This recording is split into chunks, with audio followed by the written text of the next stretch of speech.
So এর আগের ভিডিওতে আমি দেখিয়েছিলাম মোট উপযোগ থেকে আমরা কিভাবে প্রান্তিক উপযোগ নির্ণয় করতে পারি এবং মোট উপযোগ আর প্রান্তিক উপযোগ রেখাচিত্রটা আমরা কিভাবে অঙ্কন করতে পারি।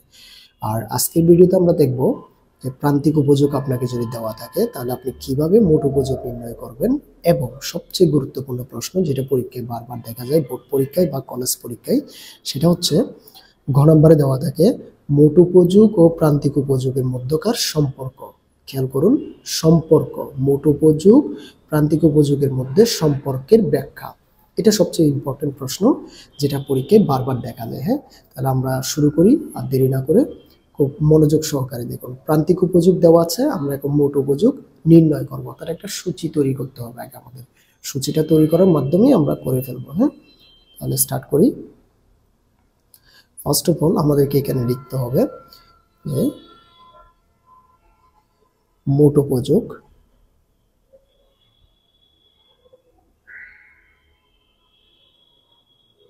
সূচি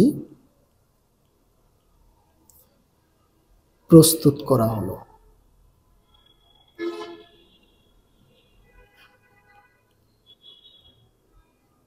ওকে, তাহলে আমরা এখন একটা কলাম করব। কলামের মধ্যে অলরেডি দুইটা কলাম প্রশ্নে দেওয়া আছে, আর এখন আমরা একটা কলাম বাড়িয়ে করব। সেটার জন্য তিনটা কলাম দিয়ে একটা ঘর রাখতে হবে আমাদেরকে।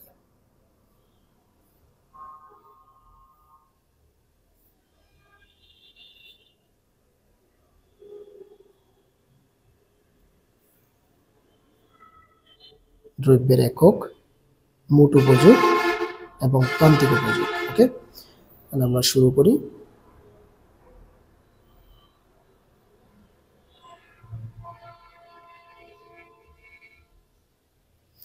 আমরা এখন লিখব এখানে দ্রব্যের একক, দ্রব্যের একক যেটাকে আমরা ইংরেজিতে বলতে পারি কিউ। তারপরে আছে আমাদের দেওয়া আছে প্রান্তিক উপযোগ, প্রান্তিক উপযোগ আমরা এটাকেও ইংরেজি বলতে পারি এমইউ বা মার্জিনাল ইউটিলিটি। তারপরে আমরা বের করব এখন মোট উপযোগ, মোট উপযোগ যেটাকে আমরা ইংরেজিতে বলতে পারি টিইউ বা টোটাল ইউটিলিটি। তাহলে দ্রব্যের এককে আপনি সংক্ষেপে বলতে পারেন কিউ, প্রান্তিক উপযোগকে সংক্ষেপে বলতে পারেন এমইউ, আর মোট উপযোগকে আপনি ইংরেজিতে বা সংক্ষেপে বলতে পারেন টিইউ বা টোটাল ইউটিলিটি। ওকে, তাহলে আমাদের মান যেগুলো দেওয়া আছে আমরা সেগুলো আগে লিখে নিব। প্রথম, দ্বিতীয়, তৃতীয়, চতুর্থ, পঞ্চম এবং ষষ্ঠ। ওকে, এরপরে আমাদেরকে প্রান্তিক উপযোগের মান দেওয়া আছে 20, তারপরে হলো 15, তারপরে দেওয়া আছে 10, এরপরে হলো 5, তারপরে 0, তারপরে হলো -5। এগুলো আমাদেরকে দেওয়া আছে। এখন আমরা মোট উপযোগটা কিভাবে বের করব? মোট উপযোগটা আমরা বের করব, প্রান্তিক উপযোগের প্রথম মানটা বসাবো, তারপর নিচেরটার সাথে যোগ করে দ্বিতীয় মান, তারপরেরটার সাথে যোগ করে তৃতীয় মান, তারপরেরটার সাথে যোগ করে পরের মান। হ্যাঁ, এইভাবেই আসবে। হ্যাঁ, আশা করি বুঝতে পেরেছেন। এখন আমরা করি, করলে আরো ক্লিয়ার হয়ে যাবে। তাহলে প্রাথমিক মান, মোট উপযোগের প্রাথমিক মানটা আমরা বসাবো, 20 বসিয়ে দিলাম। 20-এর সাথে যদি আমরা 15 যোগ করি হয় 35, 35-এর সাথে যদি আমরা 10 যোগ করি হয় 45, 45-এর সাথে যদি আমরা 5 যোগ করি হয় 50, 50-এর সাথে যদি আমরা 0 যোগ করি 50, 50 থেকে যদি আবার আমরা 50, 50 থেকে যদি আমরা 5 বিয়োগ করি তখন দাঁড়ায় আমাদের 45। ওকে, তো এই হয়ে গেল আমাদের গ নম্বর প্রশ্নের উত্তর। ঘ নম্বরে আমাদেরকে বলেছে কি, মোট উপযোগ ও প্রান্তিক উপযোগের মধ্যকার সম্পর্ক। সম্পর্ক মিন্স হচ্ছে একই চিত্রে মোট উপযোগ এবং প্রান্তিক উপযোগের চিত্র অঙ্কন করবেন, তারপর 2 লাইনের মধ্যে একটা ব্যাখ্যা দিয়ে দিবেন, ব্যাস হয়ে যাবে 4 নম্বর। হ্যাঁ, তাহলে আমরা শুরু করি। মোট উপযোগ আর প্রান্তিক উপযোগ আমরা এই সূচিটার মধ্য থেকেই অঙ্কন করব। ওকে, তাহলে আমরা এটা করতে যাচ্ছি। আমরা ঘ নম্বর প্রশ্নের উত্তর। ঘ নম্বরের মধ্যে আমরা আগে লিখে দিব রেখাচিত্র, রেখাচিত্র। সো প্রথমে নিব আমরা একটা লম্ব অক্ষ এবং একটা নিব ভূমি অক্ষ। ওকে, লম্ব অক্ষ এবং ভূমি অক্ষ।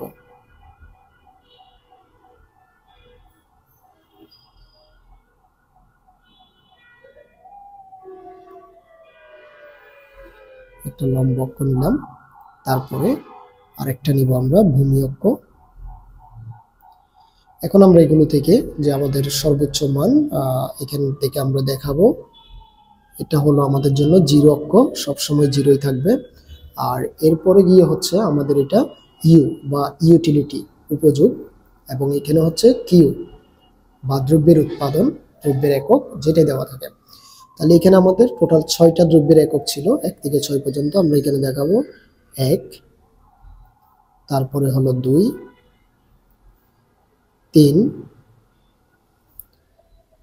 4, তারপরে হচ্ছে 5, এবং এরপরে হলো 6। ওকে, আচ্ছা। এরপরে আমাদেরকে এখানে কিন্তু মান দেওয়া আছে মোট উপযোগ এবং প্রান্তিক উপযোগ, দুটোটা মিক্সিং করে আমাদেরকে একটা মান নির্ধারণ করতে হবে। সর্বোচ্চ মান দেখা যাচ্ছে আপনার 50 আর সর্বনিম্ন হলো -5। তাহলে আমরা কত করে ধরতে পারি? আমরা যদি 5 করে নিই তাহলে 10 বার নিতে হবে, তো আমরা নিচ্ছি এটা 10 করে। 10 করে আমরা সংক্ষেপে নিয়ে নিব। সো প্রথমে মান নিচ্ছি আমি 10, তারপরে হলো 20, তারপরে হলো 30, এরপরে 40, তারপরে হলো 50। ওকে, এবার যেটা আমাদের -5 একটা ছিল না, ওটার জন্য আমাদেরকে মান নিতে হবে, যেটা আমরা শূন্যের নিচের দিকে নামিয়ে দিব। শূন্যের নিচে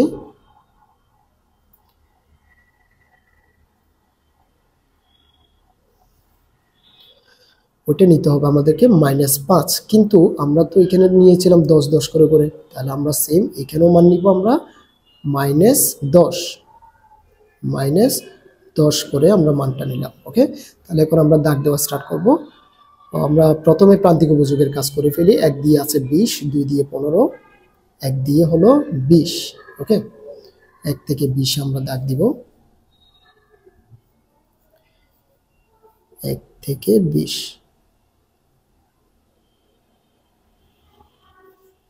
তারপর 2 দিয়ে হলো 15, 15 হলো 10 এবং 20 এর মাঝামাঝিতে।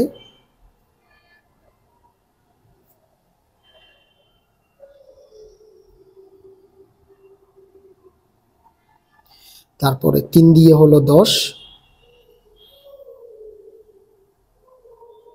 4 দিয়ে হলো 5, 5 দিয়ে 0 অলরেডি আছে, আর দাগটা দিতে হবে না। তারপর 6 দিয়ে হলো -5, তাহলে -10 এর মাঝামাঝিতে হবে।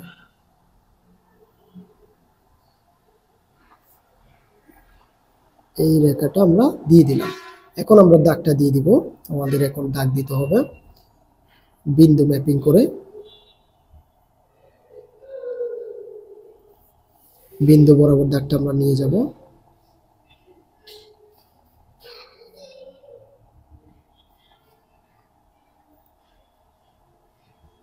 অবশ্যই বিন্দুগুলো টাচ করাতে হবে। তারপর ছিল 5। এই যে এটা হচ্ছে আমাদের জন্য এমইউ রেখা বা মার্জিনাল ইউটিলিটি। এখন আমরা বের করব মোট উপযোগ। মোট উপযোগের মধ্যে আছে 1 থেকে 20, তাহলে 1 থেকে 20 আমরা দাগ দিয়ে দিব। 1 থেকে 20 অলরেডি দাগ আছে আমাদের, 1 থেকে 20 অলরেডি আসে। তারপরে হলো 2 দিয়ে হলো 35, 2 থেকে 35 আমরা দাগ দিব। 35 হলো 40 এবং 30 এর মাঝামাঝি হলো 2 বা 35।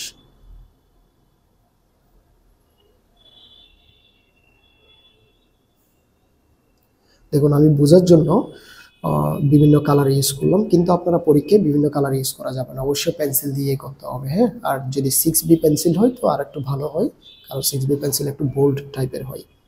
হ্যাঁ, তারপরে 2 থেকে তো আঁকলাম। এবার 3 থেকে আছে আমাদের কত? 45। 3 দিয়ে 45-এ দাগ দিব। 45 হলো 40 আর 50 এর মাঝামাঝি।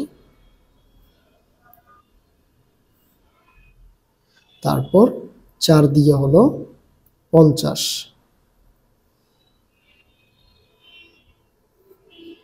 4 থেকে 50। তারপরে 5 দিয়েও আছে 50,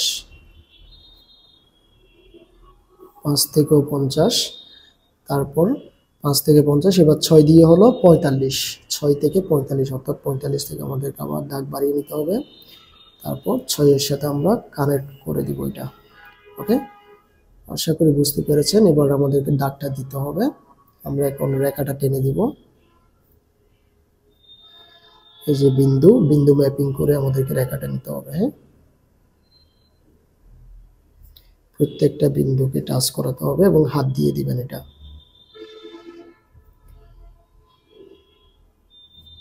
এইটা ছিল আমাদের জন্য টিইউ রেখা। হ্যাঁ, এখন আমাদেরকে 2 লাইনের মধ্যে একটা ব্যাখ্যা দিতে হবে। ব্যাখ্যাটা বলি আমি, চিত্রের ব্যাখ্যা। চিত্রের ব্যাখ্যা 2 মিনিটের মধ্যে শেষ হয়ে যাবে। প্রথমে লিখতে হবে চিত্রে লম্ব অক্ষে, চিত্রের লম্ব অক্ষে দ্রব্যের আমরা কি দেখিয়েছিলাম? উপযোগ, দ্রব্যের উপযোগ এবং ভূমি অক্ষে, ভূমি অক্ষে হলো দ্রব্যের একক, দ্রব্যের একক নির্দেশ করা হয়েছে, দ্রব্যের একক নির্দেশ করা হয়েছে।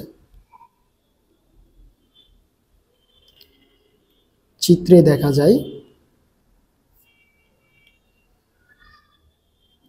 চিত্রে দেখা যায় দ্রব্যের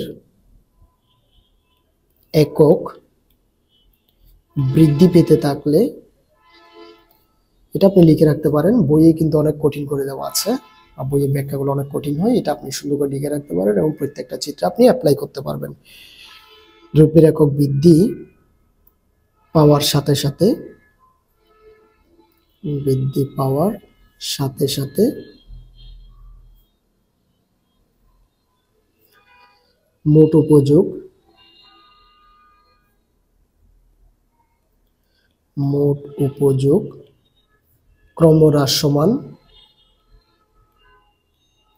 মোট উপযোগ ক্রমহ্রাসমান হারে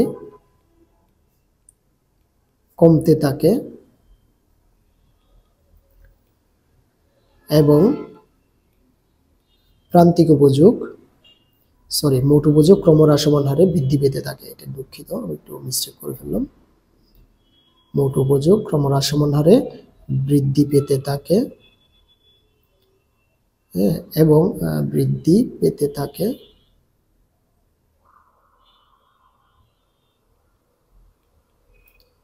এবং প্রান্তিক উপযোগ, প্রান্তিক উপযোগ ক্রমহ্রাসমান হারে, ক্রমহ্রাসমান হারে, ক্রমহ্রাসমান হারে হ্রাস পেতে থাকে, হারে হ্রাস পেতে থাকে। ওকে, এই ছিল আমাদের 2 লাইনের মধ্যে একটা ব্যাখ্যা। আশা করি বুঝতে পেরেছেন। সম্পূর্ণটা করে ফেললাম আমরা এখন। আর অবশ্যই আপনাকে এখানে চেক করতে হবে যে আমি লিখলাম কি, মোট উপযোগ ক্রমহ্রাসমান হারে বৃদ্ধি পায় আর প্রান্তিক উপযোগ ক্রমহ্রাসমান হারে হ্রাস পায়। তাহলে খেয়াল করুন আমার কথার সাথে এটা মিল আছে কিনা। মোট উপযোগ প্রথমে ছিল 20, তারপরে 15 বৃদ্ধি পেয়ে 35 হয়েছে, তারপর 10 বৃদ্ধি পেয়ে 45, তারপর 5 বৃদ্ধি পেয়েছে। হ্যাঁ, তার মানে ক্রমহ্রাসমান হারে বৃদ্ধি পেয়েছে। ওকে, আর প্রান্তিক উপযোগ প্রথমে ছিল 20, তারপরে হলো 15, তারপরে হলো 10, অর্থাৎ ক্রমহ্রাসমান হারে হ্রাস পেয়েছে। প্রান্তিক উপযোগ ক্রমহ্রাসমান হারে হ্রাস পেয়েছে আর মোট উপযোগ ক্রমহ্রাসমান হারে বৃদ্ধি পেয়েছে। হ্যাঁ, তো সম্পূর্ণ ভিডিওটা দেখার জন্য ধন্যবাদ। পরবর্তী ভিডিওতে কথা হবে।